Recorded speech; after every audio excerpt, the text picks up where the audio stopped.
Y'all ready for this? What is up, everyone? Welcome to another edition of Clutch Talk with Devon Henry. I am he, Devon Henry, and welcome into the Bill Austin Radio Studio in downtown Phoenix. Everything you need to know. Just around 30 minutes, we're talking ASU Central Sports. Softball is coming up. The season starts tomorrow. What are they looking forward to in their uphill battle this season? Also, the Phoenix Suns, the trade deadline. It's coming up. It is tomorrow, 1 p.m. Should the Suns try to go crazy, do something a little bit? And of course, what's the sports show this week without a Super Bowl recap? What we learned from Super Bowl 52. All that and more. Remember, you can listen to every single episode of Clutch Talk with Devon Henry at mixcloud.com/my name, Devon Henry, Devon with an O, Henry with a Y. So much to talk about. But of course, the thing that we always have to start off with here on Clutch Talk, it is your ASU sports headline. Last few weeks have been a little bit dismal for your ASU sports headline, and we'll do it again. ASU men's hoops, they went up to Washington, and they split a series, if you will, Washington and Washington State, up on the road. On Thursday, they fell to Washington 64-68.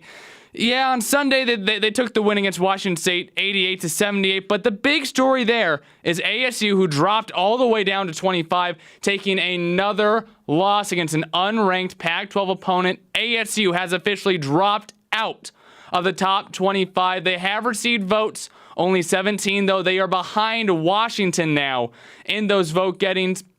Only Pac-12 school ranked now is Arizona, inside the top 10.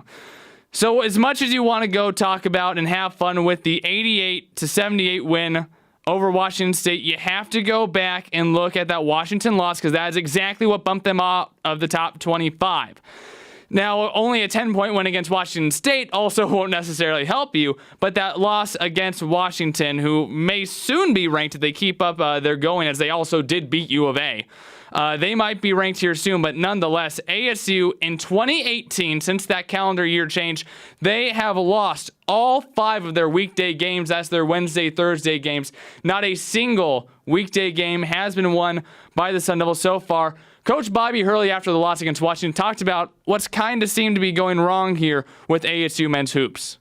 The bottom line is we just didn't make layups late in the game, floaters in the paint, free throws. You can't play this come from behind style, especially on the road. You put so much energy to get a lead. Games are won and lost at all different parts of the game. Yeah, come from behind mentality, especially in NCAA men's basketball. It's not necessarily what you want to be doing, especially in a tough conference like the Pac-12. But nonetheless, there's only a few teams that looks like they're going to even have a chance to make the NCAA tournament, and ASU, dare I say, was one of those teams. When you go undefeated in your non-conference schedule, I think at the very least that gives you a 11 seed maybe, a 12 seed maybe, but now they are 17-6 on the year after starting undefeated. They are 5-6 in conference play, and this week, starting tomorrow, that is where we are going to decide if ASU will go to the NCAA tournament and if they will be able to even get out of the round of 64. USC Thursday, UCLA Saturday, only 7 games left on the season. After USC and UCLA, U of A again, Wildcats again.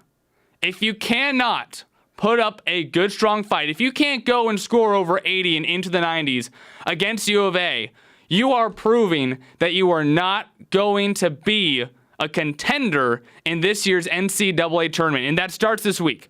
Yes, USC and UCLA are towards the top of the Pac-12.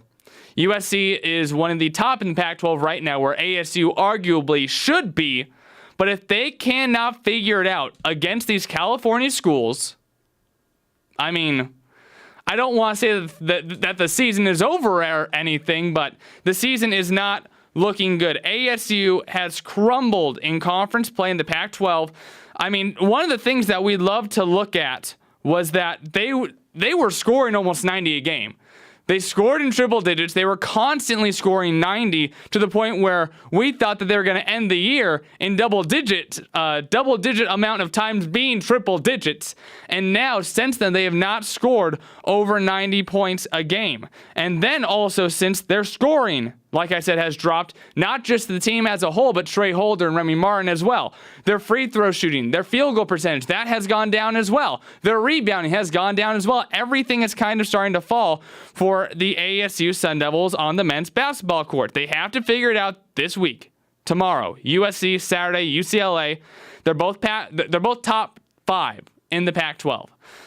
But I gotta say it, I think it is apparently time that I think that we all need to be concerned.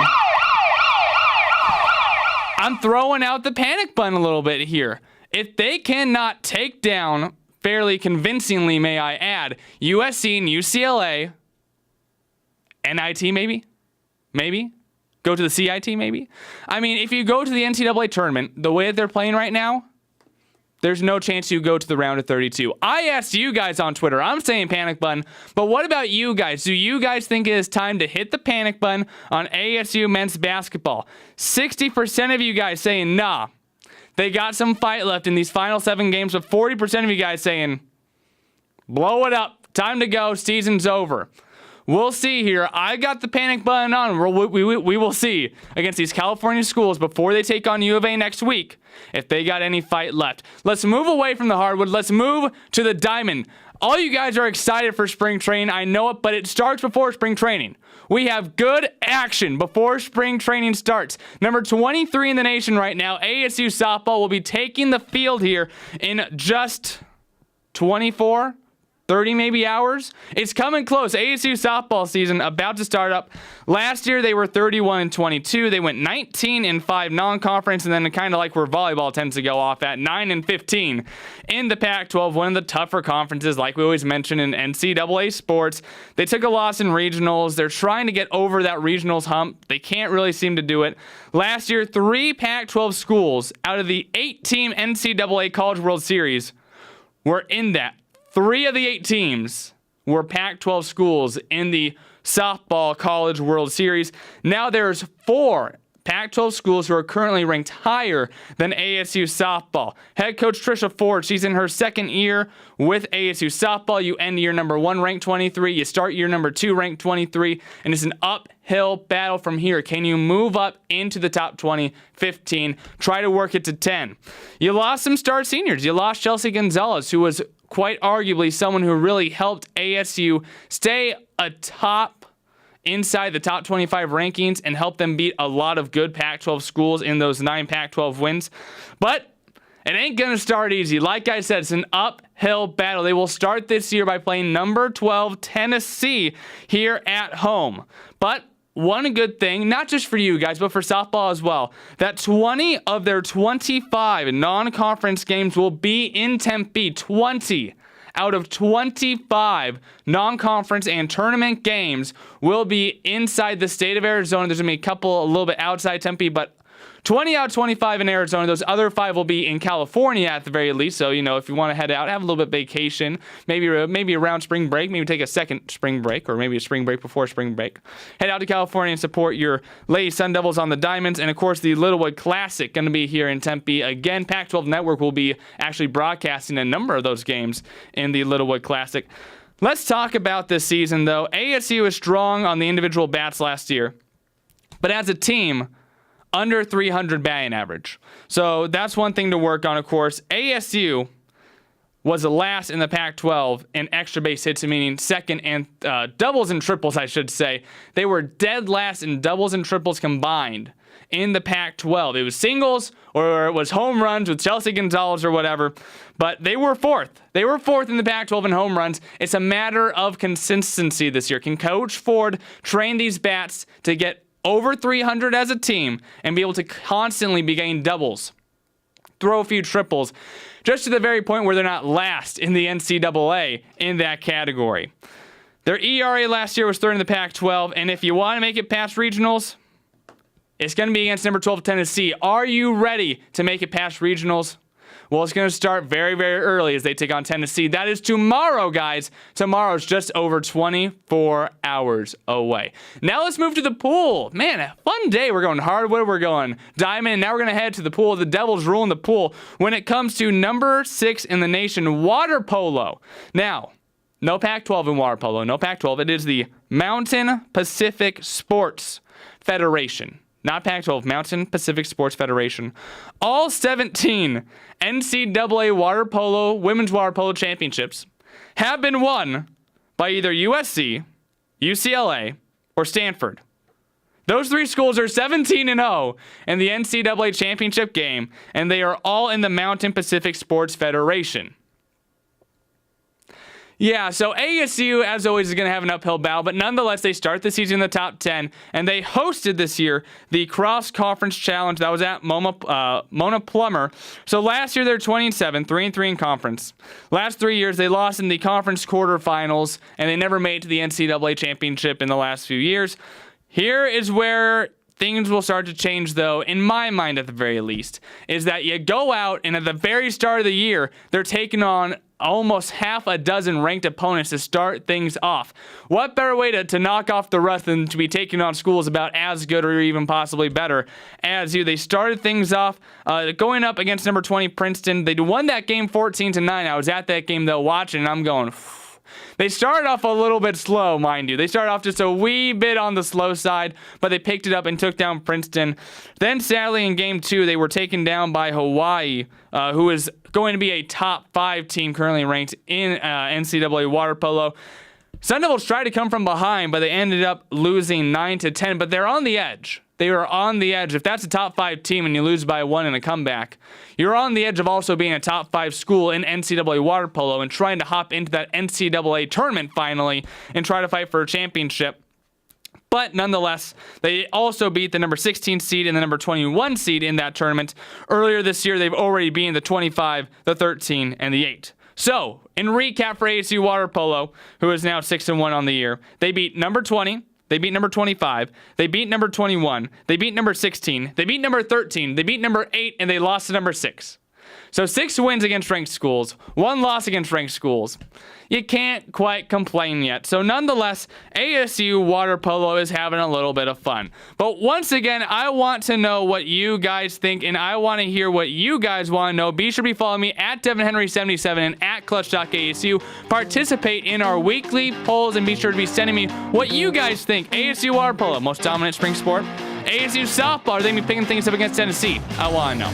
Coming up next on Clutch Talk, we're heading to pro sports. Trade deadline. It's only 20-some hours away. Do the Suns need to make a move? And also, the Arizona Coyotes, with their staggeringly bad attendance numbers, was the future of hockey in the desert. I'm Devon Henry. Be sure to be sticking around.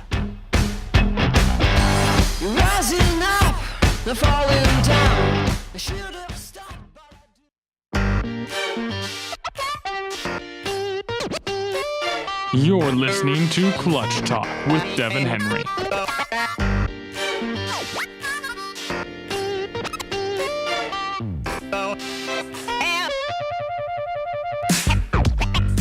Welcome back, everyone, to Clutch Talk with Devon Henry. I'm Devon Henry, coming at you from downtown Phoenix in the Bill Austin Radio Studio on campus of Arizona State University, Walter Cronkite School of Journalism and Mass Communication. And we are going to be communicating. This might be a long segment, guys. We are talking about the Phoenix Suns, possible trades, and the Arizona Coyotes, and the future of hockey in Arizona. Be sure to be following me at Mixcloud, mixcloud.com/my name, Devon Henry, or always at Clutch.ASU or Devon Henry 77 to listen to everything we got out for you, every single episode of Clutch Talk. But let's start things off with the Phoenix Suns taking an L last night against the Los Angeles Lakers.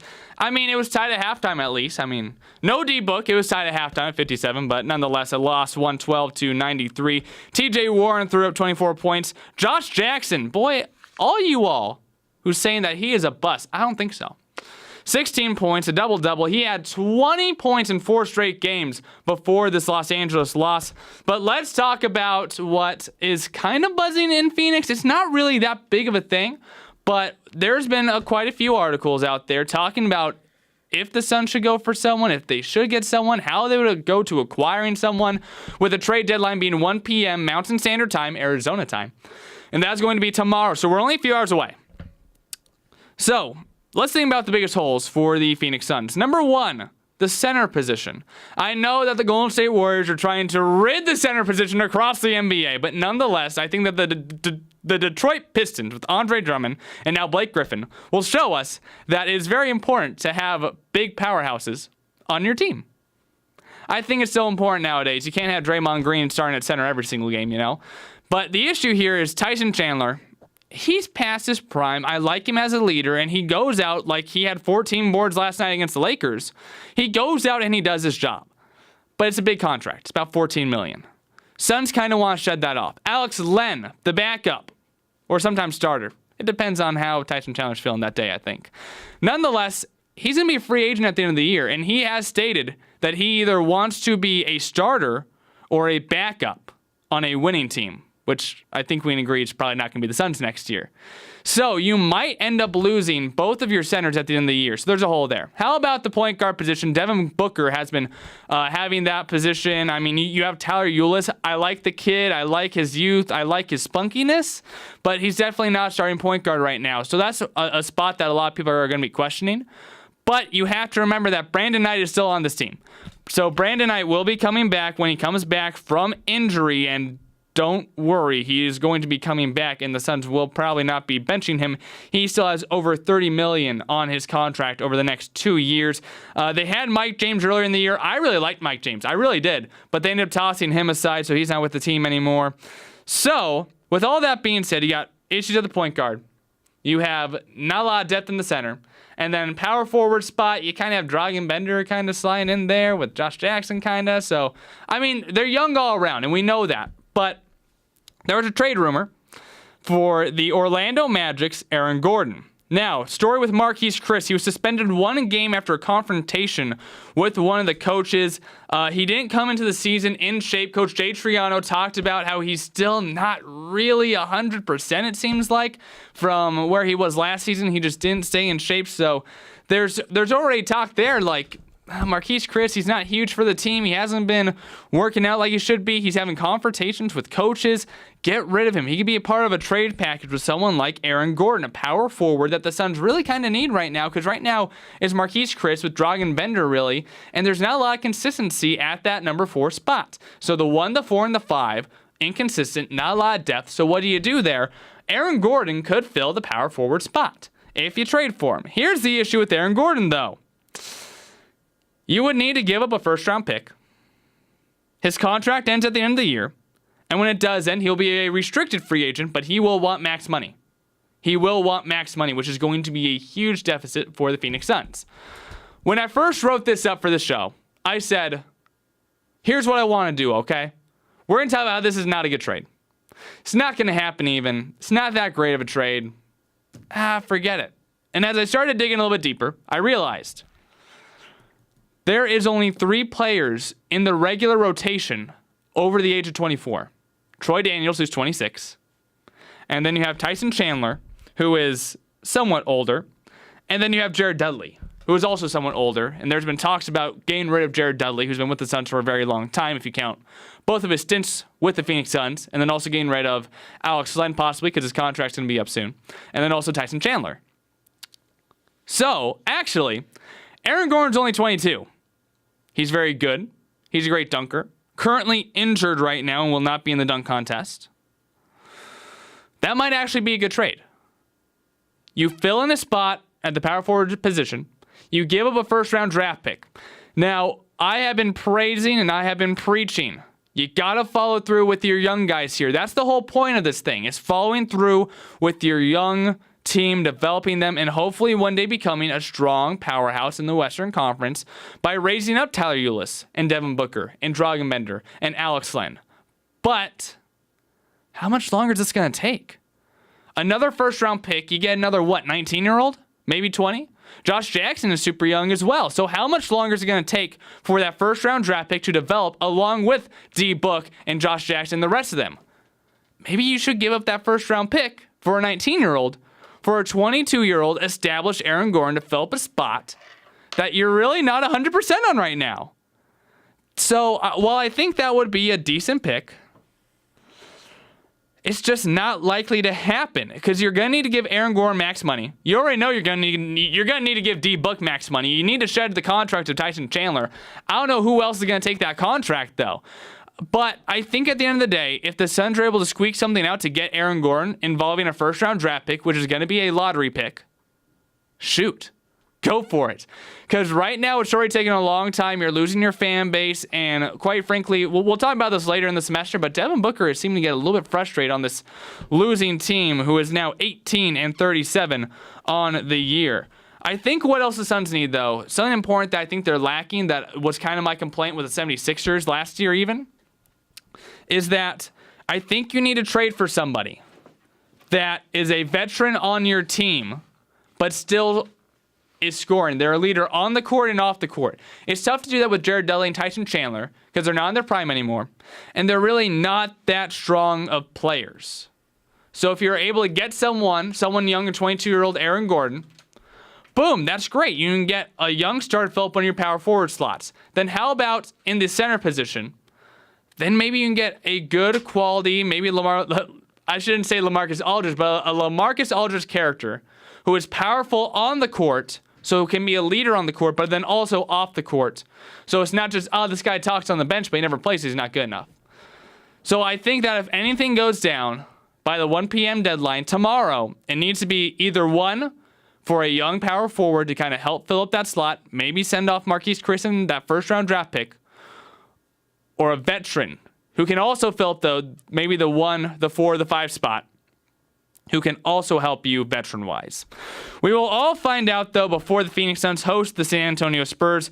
Tomorrow, like I mentioned, the Suns are now 18-37 after their loss against the Los Angeles Lakers. But once again, I asked you guys at Clutch Talk ASU, should the Phoenix Suns make a move before this trade deadline? We had a 50-50 split whether or not the Phoenix Suns should make a deadline trade before things boil over at 1 p.m. Now let's move to the ice. The Arizona Coyotes just took a loss to the Winnipeg Jets. They are now 12-32-9 on the season. What does this mean for the future of hockey in the state of Arizona? It's desert out here. I mean, we have to make synthetic ice, essentially, in downtown Phoenix to make an ice rink. There's a couple of... there's an ice rink in Peoria. There's Oceanside Ice Rink in Tempe. But the issue with the Coyotes, there was a recent report in a local Glendale newspaper a few weeks ago, and the headline was that Coyotes attendance is up. And I went, no way, like they're like nearing average for the NHL. That's actually kind of insane. And I went and I looked at the article, and what it meant by up is that it was a couple hundred average up from last year, only midway through the season. I wasn't necessarily impressed, you could say. Saying that, attendance is slightly up from last year, few hundred, maybe almost 1,000 more, that's not that impressive to me. But since that report came out, the average attendance for the Arizona Coyotes has dropped below last year's average attendance, which is now currently at just under 13,000.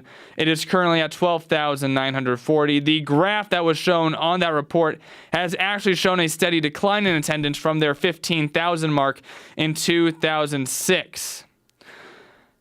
Coyotes are currently 30th out of 31 teams in the NHL in attendance, with the New York Islanders being the only team below them. They have been a bottom 3 attendance team in the NHL since 2007. They finished last in attendance 3 of those years since 2007.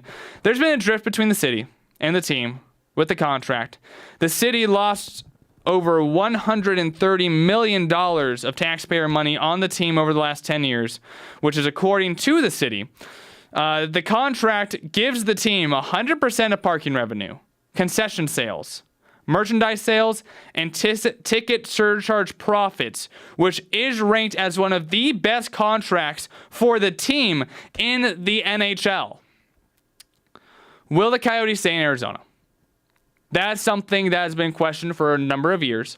They have threatened to leave a number of times. There's a couple of cities such as Seattle and Houston who want an NHL hockey team, but at the NHL All-Star Weekend, a little over a week ago, The NHL commissioner came out and said that they are not expecting the Coyotes to leave anytime soon.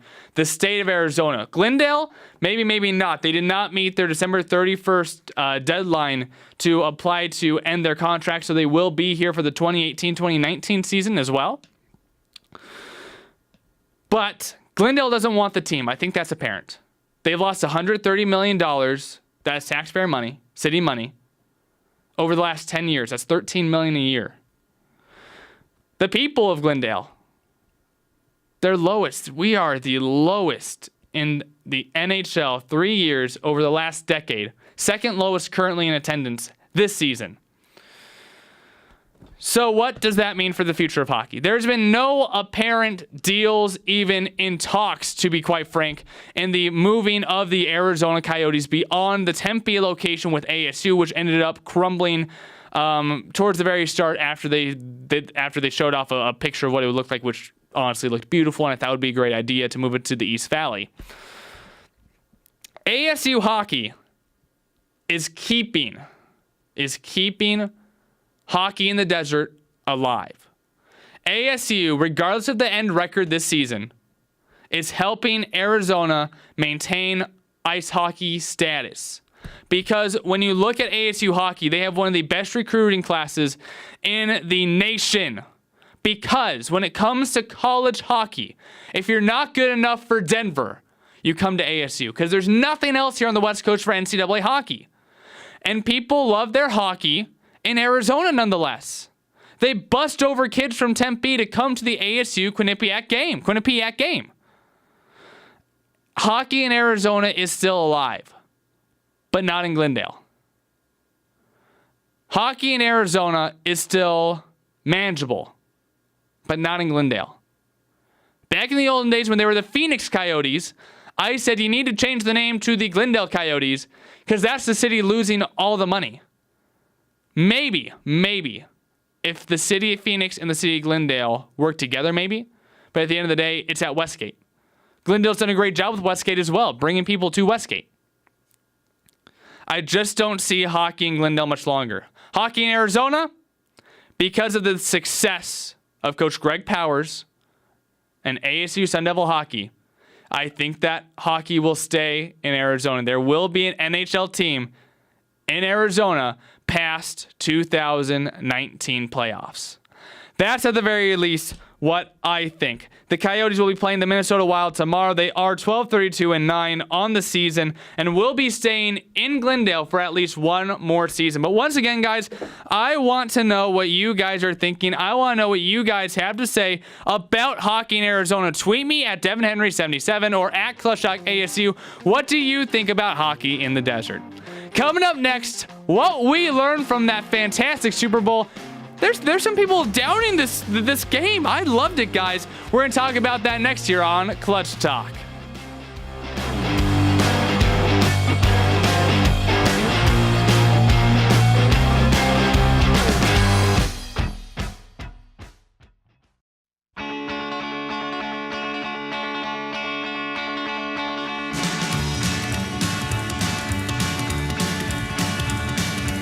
You're listening to Clutch Talk with Devon Henry.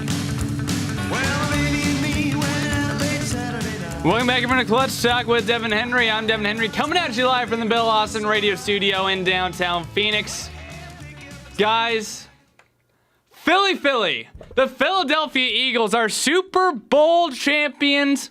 For the city of Philadelphia, it's the first time. And the city of Philadelphia now has a championship in all 4 major sports.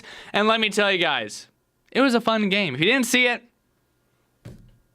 I hope you're working or you were sick. I hope you had a good excuse, because if you did not see this game, you missed out.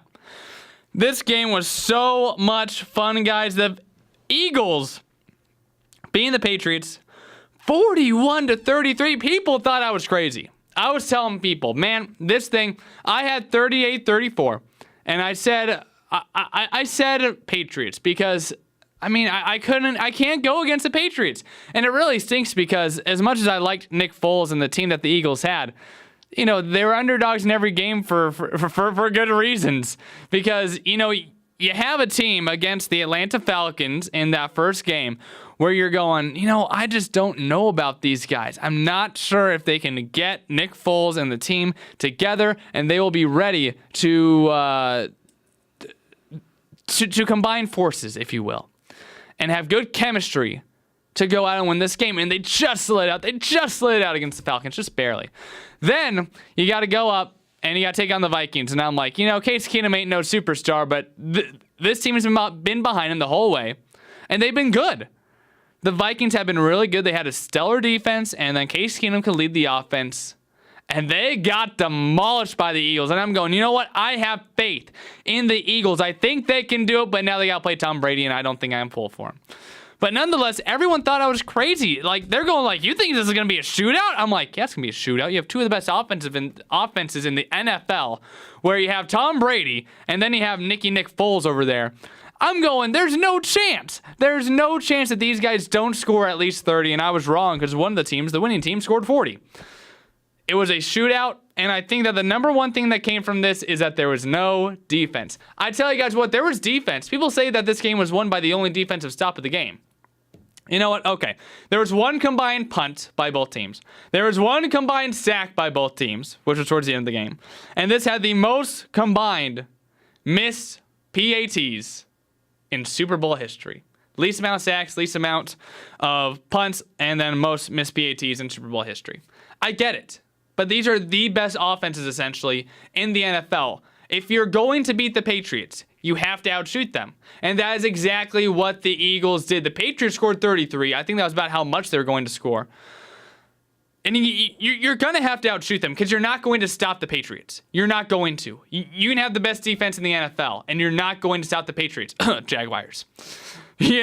So, at the end of the day, the Patriots defense is good. Not fantastic, but it's a good defense. And I think both defenses made stops in the game, but not necessarily where they needed to. Not on those big third and fourth down plays. Not in those small drives to get into the end zone. Not in those small tosses to get into the end zone, because the offenses were just too good. I'm not going to blame any defenses at all to be giving up 41 and 33. I think that was just the kind of game it was. It was a shootout kind of game. So you can't go out and blame the defenses when you have two of the best offenses in the NFL. Speaking of two of the best offenses in the NFL, Tom Brady, 505 passing yards. Holy cow. Nick Foles, 373 passing yards for a total of 874 yards through the air. That is good enough for the most total yards in the playoffs or regular season.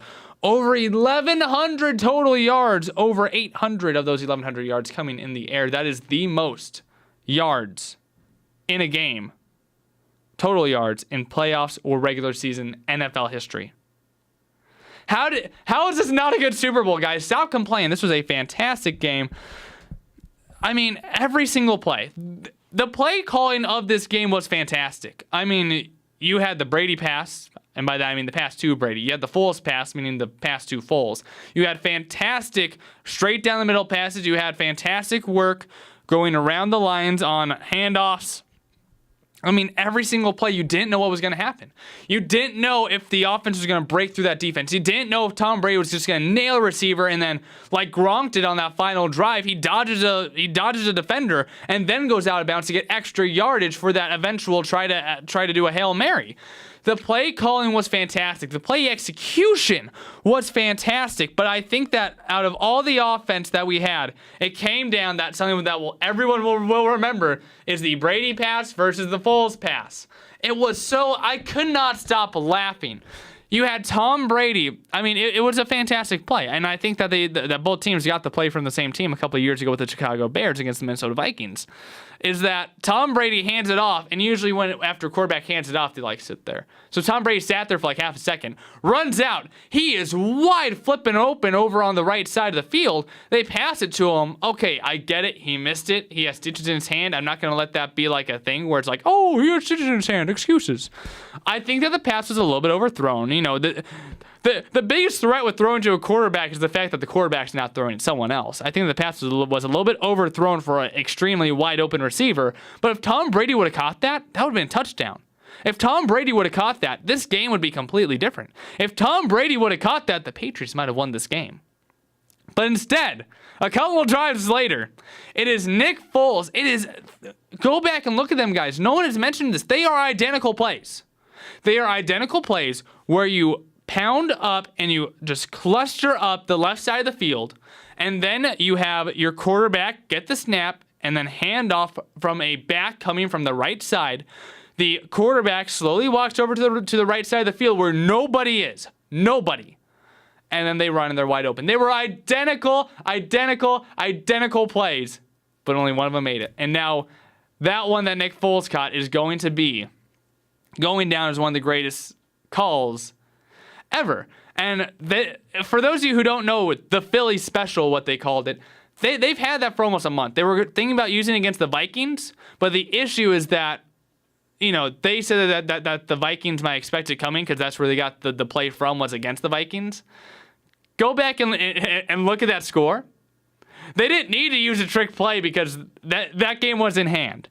But nonetheless, that play was easily the play of the game. If Tom Brady would have caught his as well, that would have been two of the great sequences, making this one of the greatest Super Bowls of all time compared to last year's Patriot comeback against the Falcons. But I think that the real hero here, guys, that no one is talking about, how about Trey Burton? 0 receptions for 0 yards, but he was 1 of 1 passing with 1 pass touchdown.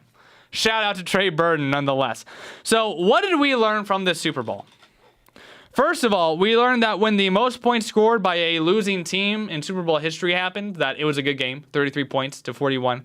That's a good game. Everyone loves offense. I hate when people complain about how much defense there was. You know you love offense. You know you love offense. Don't you dare say to me that was not fantastic play and that you don't love offense. But there was crazy plays all game long, and that final that final drive for the Patriots, it was almost storybook. I'm sitting there.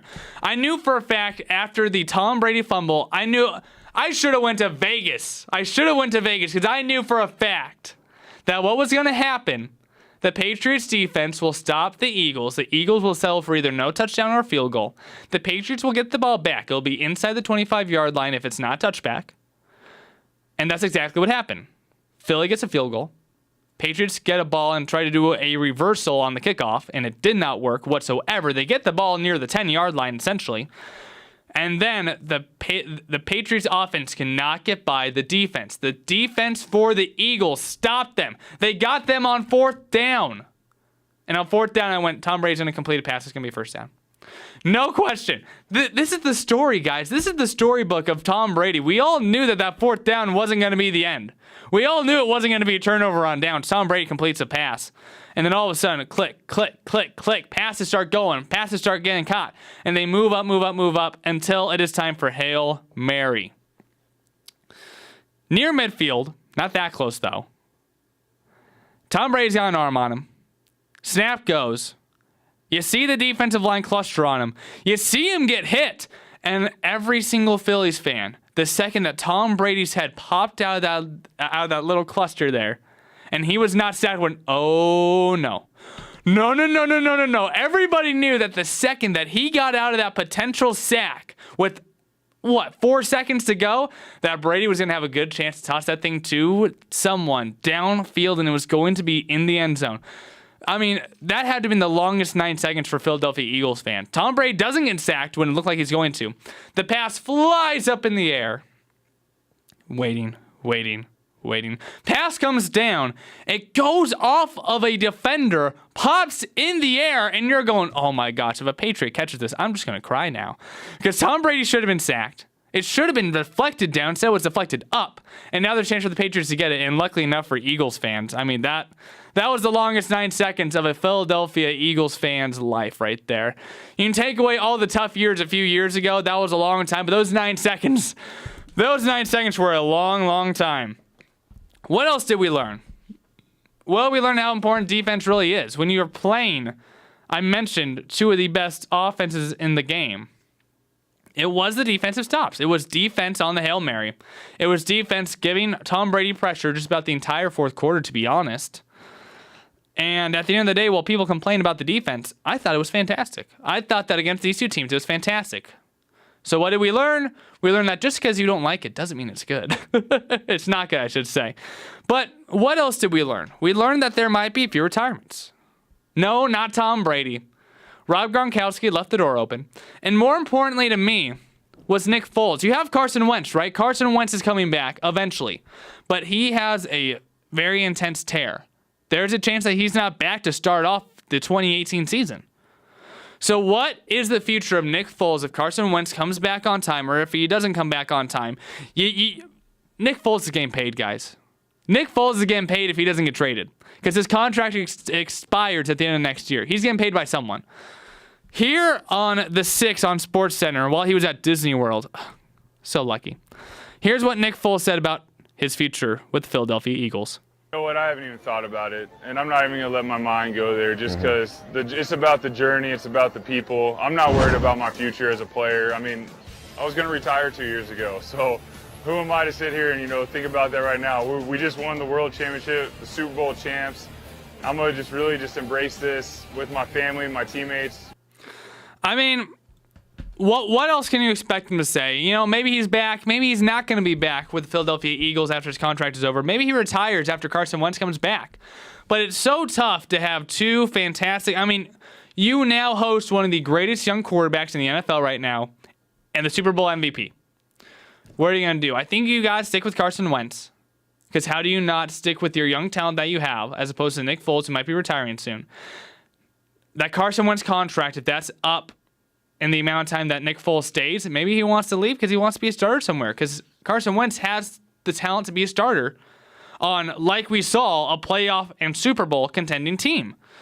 So while I think that might not be the most desperate time right now for them to figure that out, what we learned is to enjoy the moment. Once again, at Clutch Talk ASU, I asked you guys, who should be the favorites for Super Bowl 53? 60% of you guys saying the Patriots. Only 20% of you guys saying the Eagles. 20% of you guys going with the Packers. No one going with the Steelers. How about that? The Super Bowl champions in Vegas, and on Clutch Talks, on our Clutch Talk polls, the Super Bowl champion isn't the favorite. Oh well. We're going to have to see exactly how everything turns out for the Philadelphia Eagles as Carson Wentz tries to get healthy. Well, guys, that was a fun one today. We had some fantastic topics with the trade deadline, with the future of hockey in Arizona, the Super Bowl, of course, and, of course, your ASU team. But, guys, so much is going on in the sports world. Softball starting, baseball starting, basketball coming closer and closer and closer to March Madness, not to mention with football over, we're going to talk more NBA going into the playoffs, and we're also going to talk more March Madness in our segment number 3s. That's going to be a ton of fun, and also the Winter Olympics are starting up very, very, very soon. So much fun here on Clutch Talk. Glad to have you along for the ride. Glad to have you inside the Bill Austin Radio Studio in downtown Phoenix at Blaze Radio. For Blaze Sports, I'm Devon Henry. Thank you for watching. Thank you for listening. You can listen to every episode of Clutch Talk on mixcloud.com/Devon Henry. And also you can watch select episodes like this one at my YouTube page at Devon Henry Productions. Thank you guys once again, and I'm going to sign off for the last time. The Car Hop Best of 1950s and 60s coming up next.